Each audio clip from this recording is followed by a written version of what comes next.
Hi நண்பர்களே, வணக்கம். மனோமய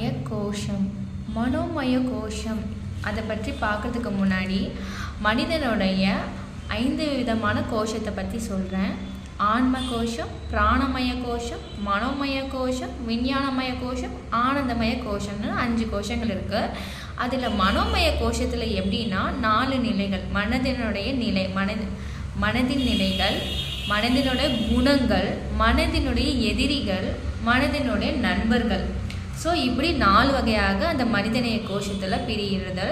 அந்த மனிதனுடைய நிலைகள் பார்க்கும்போது ஒன்று விழிப்பு நிலை, இன்னொன்று மயக்க நிலை, இன்னொன்று உறக்க நிலை.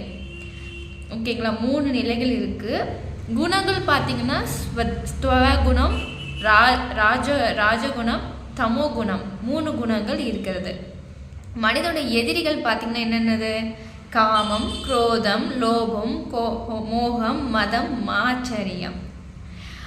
மனிதனுடைய நண்பர்கள் யார் யார்? எளிமையாக இருக்கிறது, அன்பாக இருக்கிறது, தானம், தொண்டு, ஞானம், பணிவு, பொறுமை.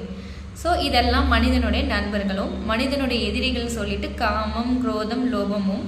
மனிதனுடைய குணங்கள் பார்த்திங்கன்னா ஸ்தவகுணம், ராஜகுணம், தமோகுணம் சொல்லி 3 குணங்களாகவும். மனிதனுடைய நிலைகள் 3 நிலைகள். அது விழிப்பு நிலை, மயக்க நிலை, உறக்க நிலையாகவும் பிரிக்கிறாங்க. ஸோ இப்போ மனதிற்கு பயிற்சி பிராணாயாமம் பண்ணுறது தான்.